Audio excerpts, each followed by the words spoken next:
Selamat pagi pemirsa, berjumpa lagi di program Ayo Sehat, tentunya dengan sejumlah informasi dan juga inspirasi seputar dunia kesehatan. Dan tentunya kita juga mengundang narasumber yang ahli di bidangnya. Selamat tahun baru 2022, masih bersama dengan kawan saya, partner saya. Siapa? Anda, Oh, gua. Mas Fatih Andika, Mas Ate. Hari ini kita mau bahas apa nih Bang Ate? Hari ini kita mau bahas yang penting-penting, El. Apa tuh? Di tahun baru 2022, lo tahu kan ada berita tentang varian terbaru COVID, Omicron. Nah, Omicron. jadi sekarang kita mau bahas soal perkembangannya. Oke, nah sebelumnya nih Bang Ate, Bang Ate tahu nggak Omicron tuh pertama kali masuk ke Indonesia kapan? Dia nggak ngabarin gua sih waktu itu. Emang harus apa? Hah? Dia harus ngechat Harusnya dulu. dia Telepon ngoli-ngoli dulu. gitu. Kayaknya nggak ada kuota. Biar bisa sih. dihadang sama Bang Ate ya. Tapi gua nggak tahu itu Oh, nggak emang tahu. kapan. Emang Oke kapan? nih, Elgin baca ini, Bang Ate nih. Varian Omicron yang saat ini sedang merebak di tanah air mulai diketahui sejak November 2021. Mengutip dari laman sehatnegeriku.kemenkes.go.id, diketahui varian Omicron pertama muncul lewat warga negara Indonesia yang tiba dari Nigeria. Nah, saat ini perkembangan varian Omicron juga masih belum dapat dikendalikan, Bang Ate. Kementerian Kesehatan masih mencatat adanya pertambahan kasus Omicron di tanah air setiap harinya. Bahkan hingga hari Senin lalu, angka kasus Omicron di tanah air ini mencapai 506 kasus. Wow. Dan banyaknya penambahan kasus Omicron ini didominasi oleh pelaku perjalanan luar negeri, Bang Ya Ate. ampun, alhamdulillah untung kemarin gua nggak jadi El keluar negeri gua. Emang kenapa, Bang? Omicron? Nggak ada duit. Tapi dilihat-lihat Belum kayaknya cair. kemarin di sosial media Gua kan kerja mulu semuanya kayaknya. aja yang kerja gua pamerin, nganggurnya kan nggak ada. Yaudah Luar biasa. ya, sekarang jurnalis Kompas TV juga nih udah berada di wilayah Jakarta Timur. Oh, mau live report ya? Iya. Oh, di mana oke. ada salah satu sekolah yang ditutup karena salah satu siswanya diduga positif COVID-19. Nah, tuh. Waduh, gimana Sudah ada nih? Gracia Adur dari salah satu sekolah di Jakarta Timur. Oke, Gracia nih, pemirsa Ayo Gracia. Sehat. Mau tahu nih Gracia nih, saya dan juga Bang Ate juga mau tahu gimana sih situasi dan keadaan saat ini di sekolah dan apa ada data terbaru terkait berapa orang siswa yang terpapar COVID saat ini. Kalau sejauh ini, Elgan dan juga Mas Ate yang berada di studio dan juga saudara yang ada di rumah, bahwa memang saat ini informasinya baru ada satu murid yang terpapar COVID-19. Ini berasal dari klaster keluarga. Sebelumnya, Elgan dan juga saudara, bahwa satu murid yang terpapar COVID-19 ini sebelumnya pada hari Senin lalu ini sempat mengeluh, merasakan sakit batuk dan juga pilek. Yang akhirnya pihak keluarga pun, pihak orang tuanya ini pun langsung memberikan informasi kepada pihak sekolah bahwa meminta izin agar anaknya tidak mengikuti pembelajaran tatap muka. Kemudian pihak orang tuanya ini pun juga berinisiatif untuk melakukan tes antigen dan hasilnya dinyatakan positif COVID-19 satu keluarga. Kemudian langkah ataupun kebijakan yang dilakukan oleh pihak sekolah di SDN 01 Jatipagi, Jakarta Timur adalah melakukan penutupan sementara pembelajaran tatap muka yang sudah dilakukan sejak pada hari Rabu kemarin. Nah, rencananya saudara, nanti kegiatan pembelajaran tatap muka ini dilakukan kembali atau dibuka lagi pada hari Senin tanggal 17 Januari apabila tidak ditemukan kasus baru COVID-19. Nah, yang dilakukan pada hari Jumat hari ini adalah tadi pada pukul 8 pagi waktu Indonesia Barat ada 26 murid yang sudah menjalani tes PCR dan juga ada 14 guru yang sudah menjalani tes PCR pula karena ini sudah menjadi bagian untuk melakukan proses tracing yang dilakukan oleh pihak sekolah sendiri. Nah, sambil menunggu hasil nanti apabila memang nanti tidak ditemukan adanya kasus baru, maka rencananya pembelajaran tatap muka 100% akan dibuka kembali pada hari Senin tanggal 17 Januari, artinya pada pekan depan. Nah, untuk sementara murid-murid 200 murid yang berada di sekolah SDN 01 Jatipagi ini masih menjalani sekolah online di rumah. Dan juga mereka juga berharap bahwa tidak ada penambahan kasus agar segera melakukan pembelajaran tatap muka lagi pada 17 Januari di pekan depan. Elgen. Oke, Gracia, terima kasih untuk laporannya dari lapangan. Sehat terus, selamat bekerja kembali. Nah, Bang Ate, ya. kasihan ya.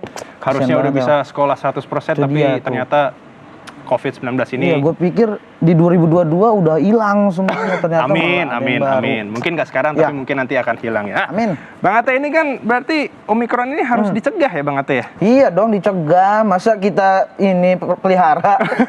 Justru salah ya. Nah, Salah. kita daripada bingung-bingung nih kita ngomongin soal Omikron. Hah? Daripada ini mending kita nanya sama ahlinya nih. Siapa tuh? Kita udah terhubung nih sama Pak Iwan Aryawan, MSPH, Epidemiologi Fakultas Kesehatan Universitas Indonesia. Pak Iwan, selamat pagi Pak Iwan. Halo Pak Iwan. Selamat pagi, Wah. halo semua. Sehat Pak Iwan, selamat tahun baru Ya, Pak Iwan. sehat. Ya, Pak Iwan tambah kece aja Pak Iwan. Tambah kece dong. Mas muda. Pasti dong. Nah, Pak Iwan nih kita langsung nanya aja, ini gambaran saat ini sebaran dari varian Omikron ini seperti apa sih Pak? jadi seperti tadi udah dikatakan bahwa varian Omikron ini kan memang sudah masuk ke Indonesia ya.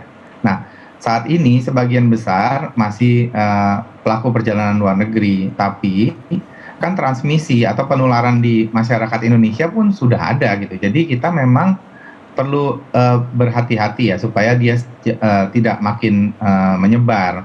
Sebetulnya sih bukan Omikron aja, kita perlu berhati-hati supaya penanganan pandemi yang sudah baik saat ini bisa bertambah baik gitu, jangan naik lagi baik Omikron ataupun varian-varian yang lain gitu. Ya. Betul. Nah Pak, melihat dari sebaran ini ya Pak ya, ada nggak sih potensi peningkatannya gitu Pak? Atau malah udah terkendali? Nah, gini, sekarang kan memang statusnya memang terkendali, tapi ya dengan adanya varian Omikron yang lebih cepat menular, kemudian juga kita pasca liburan, itu potensi kenaikan kasus tetap ada. Ya itu bisa terjadi kenaikan kasus gitu ya. Itu yang tidak kita harapkan, tentunya kita harus cegah gitu. Oke. Nah, Pak Iwan, ini kan tentu kita mau tahu nih Pak, sebenarnya pemerintah tuh mungkin Pak Iwan bisa menjelaskan ya, antisipasinya nih seperti apa nih Pak, agar Omikron ini tidak kembali merebak di Indonesia? Oh iya, jadi gini kan kita harus antisipasi dari Omikron yang datang dari luar, dari pelaku perjalanan luar negeri. Itu kan pemerintah sudah memberlakukan peraturan karantina ya. Nah, peraturan karantina kalau dilakukan dengan baik itu bisa mencegah kasus-kasus yang dari luar negeri itu untuk menyebar ke masyarakat, karena kan dia akan terdeteksi pada saat karantina ya, sehingga orang itu belum masuk ke dalam masyarakat Indonesia. Nah, kemudian karena Omikron sudah ada juga di populasi Indonesia, kan kita harus cegah penyebarannya. Nah, sebetulnya untuk mencegah penyebaran Omikron itu kan sama seperti kita mencegah penyebaran virus COVID-19. Ini kan virusnya masih sama, variannya aja berbeda, platnya berbeda gitu ya. Kita kan sudah tahu bahwa kita harus lakukan protokol kesehatan, terus pakai peduli lindungi, kemudian kita lakukan vaksinasi.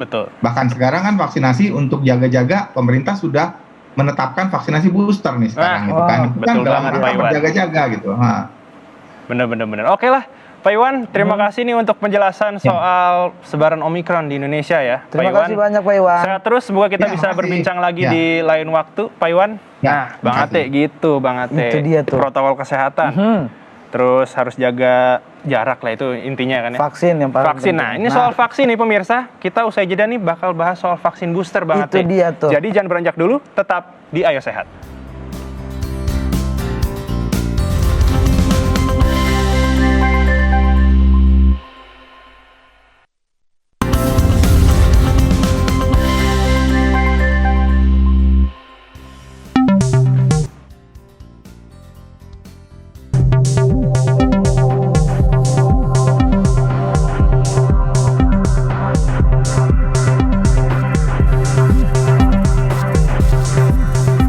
Mulai tanggal 12 Januari 2022, pemerintah akan melaksanakan vaksinasi ketiga dengan prioritas bagi lansia dan kelompok rentan. Upaya ini penting dilakukan untuk meningkatkan kekebalan tubuh masyarakat mengingat virus COVID-19 yang terus bermutasi.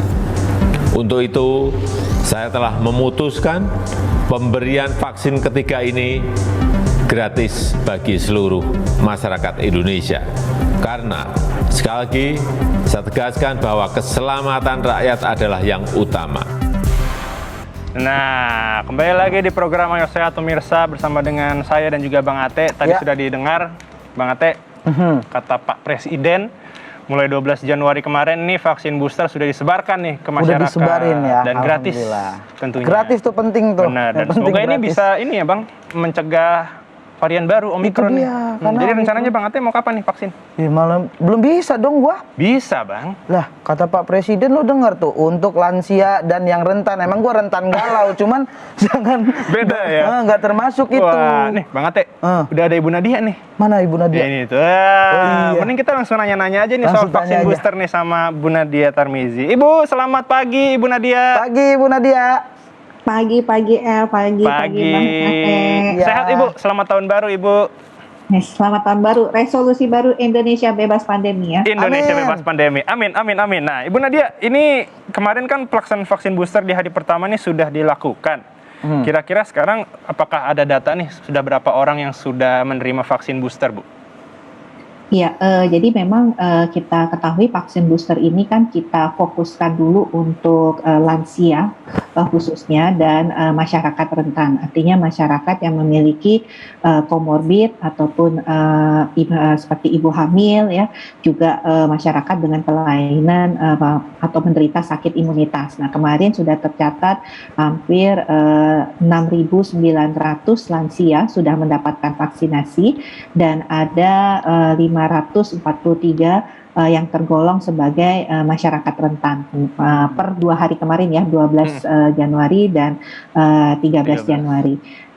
Dan memang kita tahu sebenarnya kalau untuk lansia kan itu bisa dimulai di seluruh kabupaten kota ya. Tetapi kalau untuk masyarakat rentan itu baru di 273 kabupaten kota yang memenuhi syarat.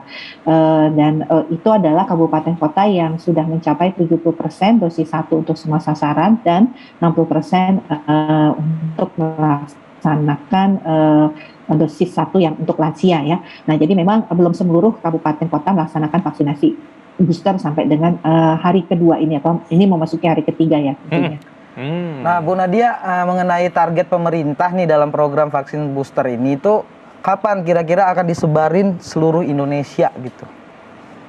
Ya, jadi sebenarnya kita tahu ya syarat untuk mendapatkan vaksinasi booster ini harus minimal sudah mendapatkan vaksinasi dosis lengkap 6 bulan ya. Jadi terutama kita tahu kan kita 13 Januari 2021 memulai suntikan perdana ya, waktu itu diawali oleh Bapak Presiden beserta beberapa menteri dan juga perwakilan dari masyarakat. Nah, artinya yang mulai Januari sampai dengan Juni itulah yang kita dahulukan untuk kita prioritaskan mendapatkan vaksinasi booster ini. Artinya karena harus minimal 6 bulan ya yang sudah bisa mendapatkan booster ini, sehingga kalau kita berbicara mengenai target ini vaksinasi booster sendiri ini akan diberikan di atas usia 18 tahun. Tapi kita tahu bahwa kita kan juga belum seluruhnya di atas usia 18 tahun ini menyelesaikan vaksinasi dosis kedua. Masih ada 43% lagi yang harus menyelesaikan dosis kedua dan masih ada 18% yang belum mendapatkan dosis 1. Nah, artinya pelaksanaan vaksinasi booster ini akan berjalan terus sampai dengan akhir tahun 2022. Harus 6 bulan setelah vaksin kedua. Itu tapi ya. kata Ibu Nadia juga masih banyak yang belum divaksin, Bang. Jangan dong. Pemirsa Ayo Sehat nih harus vaksin dulu ya, apalagi kalau misalnya udah vaksin kedua 6 bulan baru bisa vaksin booster. Nah, gitu. Nah, Bu Nadia tuh kebetulan tuh tadi ngomongin soal masyarakat. Nah, ini Betul. Untuk masyarakat itu untuk melakukan vaksin booster tuh ada syaratnya nggak sih? Kriterianya kayak gimana tuh, begitu? Bu Nadia? Penasaran. Iya. Kalau yang awal ini kan lansia ya. Tadi udah dibilang kalau nggak salah Ate tadi lansia ya, bukan ya Ate ya? Bukan Ate Batita. Jadi harus lansia. Artinya di awal ini memang untuk vaksinasi booster ini kita berikan di atas usia 18 tahun. Tapi 18 tahun ini ke atas. targetnya kurang lebih 179 juta sasarannya. yang akan kita berikan vaksinasi ini. Dan ini pasti kita lakukan secara bertahap ya, karena tadi mungkin masih ada yang belum menyelesaikan dosis kedua dan masih ada yang belum menyelesaikan dosis ke-1. Nah, lansia sendiri dari 21,5 juta sasaran yang belum menyelesaikan dosis 1 itu masih cukup banyak karena baru 63% lansia mendapatkan dosis 1 dan baru 40% yang mendapatkan dosis kedua. Jadi ini PR kita nih untuk mempercepat pelaksanaan pada lansia untuk dosis primer, kita sebut sebagai vaksinasi primernya. Nah, jadi kalau syaratnya secara umum harus sudah disuntik minimal 6 bulan yang lalu dosis kedua secara lengkap dan berusia di atas 18 tahun. Di atas 18 tahun, oke. Nah, Bu Nadia, sebenarnya kita juga pengen tahu nih, sebenarnya isi atau kandungan dari vaksin booster ini apa aja? Tapi jangan dijawab dulu, Bu. Kita harus jeda sejenak dulu nih, Bang Ate. Ya. Penasaran nggak? Penasaran. Penasaran. Dong. Pemirsa juga penasaran kan pasti? Nah, tetap di Ayah Sehat.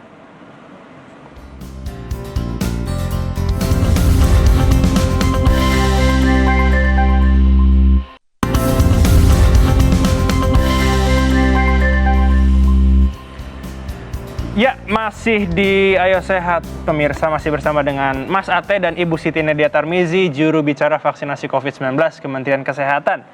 Ibu, menyambung pertanyaan kita sebelum jeda tadi, sebenarnya isi atau kandungan dari vaksin booster ini apa sih, Bu? Apakah berbeda? Gimana, Bu? Ya, sebenarnya isi vaksinnya sama yang kemarin disuntikan untuk dosis 1 dan dosis kedua ya. Jadi masih jenis seperti misalnya yang kita kenal itu adalah vaksin Sinovac, vaksin Pfizer, vaksin Moderna, vaksin AstraZeneca dan Johnson & Johnson ya. Jadi masih merupakan sebenarnya jenis vaksin yang sama, bukan vaksin baru. Jadi memang booster ini namanya booster ya, artinya meningkatkan titer antibodi kita dan efektivitas vaksin tersebut di dalam tubuh kita. Karena kita tahu ya secara alamiah setelah 6 bulan vaksin itu akan turun efikasinya. Nah, apalagi pada lansia. Kalau lansia itu kan mengalami penuaan ya. Kalau setahun kemarin sampai tahun ini kan terjadi penuaan pada sel-sel lansia. Makanya kemudian mereka yang kita prioritaskan untuk mendapatkan vaksinasi booster di awal ini. Nah, yang pertama alasannya. Yang kedua, kita tahu banyaknya varian-varian termasuk tadi yang disampaikan Pak Iwan ya, varian Omikron itu menurunkan efektivitas dari vaksin. Makanya kemudian perlu di booster kembali supaya efektivitasnya naik kembali gitu untuk bisa lebih kuat melawan varian Omikron tadi salah satunya. Nah, jadi efektivitas itu udah teruji ya, Bu ya? Betul, jadi sudah ada kajian ilmiah di Chile, di Spanyol, bahkan di Inggris sendiri tentang pemberian vaksinasi booster ini. Dan pemberiannya pun bisa ada 2 skema yang kita tahu, homologus atau heterologus ya kan. Homologus itu artinya dosis ketiganya menggunakan jenis vaksin yang sama ya, artinya Sinovac, artinya itu 3 jenis platform yang virus dimatikan, atau berbeda Sinovac bisa dengan Pfizer atau dengan AstraZeneca. Berarti kalau untuk beda merek itu tidak apa-apa ya, Bu? Tidak akan terjadi indikasi-indikasi lain berarti ya, Bu ya? Itu sudah teruji Mas El, bahwa kalau menggunakan jenis sebenarnya bukan mereknya ya Mas El ya, tapi platformnya. Kita tahu kan platform itu kan ada virus dimatikan, ada messenger RNA namanya ya, itu yang Pfizer sama Moderna kan kalau virus yang dimatikan seperti Sinovac ya. Kemudian ada yang kita sebut virus yang dititipkan pada adenovirus, itu adalah AstraZeneca. Jadi yang berbeda itu platformnya dari virus, mereknya juga otomatis jadi berbeda dan masyarakat lebih kenal dengan mereknya ya, seperti itu. Nah, jadi kalaupun berbeda itu tidak masalah dan jangan takut juga dengan efek sampingnya karena sudah dilakukan penelitian dan uji klinis dari bagaimana mix and matching daripada vaksinasi ini. Oke. Jadi udah pasti teruji. Sudah pasti teruji. Udah diuji klinik juga, udah jangan takut intinya jangan ya. Takut. Nah, terakhir Bu Nadia, ini ada imbauan nggak dan harapannya dari pelaksanaan vaksin booster ini nih? Ya, jadi tentu selalu kita ingat pandemi ini belum selesai ya, walaupun saat ini situasi terus membaik. Tetapi pandemi ini belum selesai, ditambah lagi kita saat ini ada ancaman baru yaitu varian Omikron. Kita tetap waspada, tidak perlu panik, tetapi kita perlu menjaga diri kita dengan tentunya untuk masyarakat yang belum divaksin segera mendapatkan vaksin, karena sampai saat ini bahkan kita sudah memberikan vaksinasi sampai 3 kali.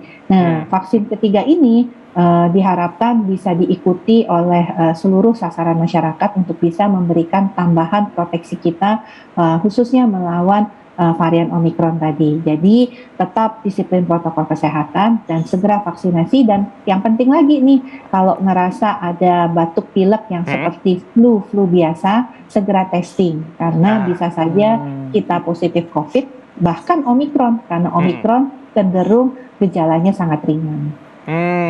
Oke deh. Ibu Nadia, terima kasih. Terima kasih untuk penjelasannya Ibu Nadia soal vaksinasi booster ini, dan semoga program vaksinasi booster ini sukses dan Indonesia bebas dari pandemi 2022. Amin. Sampai jumpa lagi, Bu. Sampai Kita jumpa, berbincang Ibu. lagi lain waktu. Bang Ate, gimana nih? Udah siap vaksin? Gue langsung pengen nelpon Udah nenek siap vaksin gue. nih kita nih? Nenek gue dulu. Oh, nenek lu dong. dulu. Siap Jangan kita dulu, nggak boleh. Oke deh. Nenek gue. Kita udah 30 menit nih. Udah 30 menit. Kita harus pamit undur diri dulu, pemirsa. Saya dan Bang Ate nih harus lanjut lagi job lain ya. Ya, kita gila sibuk parah sih. Sibuk parah. Tetap saksikan program Ayo Sehat setiap hari Jumat pukul 10.30 waktu Indonesia bagian Barat. Hanya di Kompas TV, independen, terpercaya. Jangan lupa follow juga Instagram Ayo Sehat di @ayosehat_kompas_tv, dan jangan lupa selalu patuhi protokol kesehatan, lindungi diri, lindungi keluarga, kita pasti bisa. Sampai jumpa.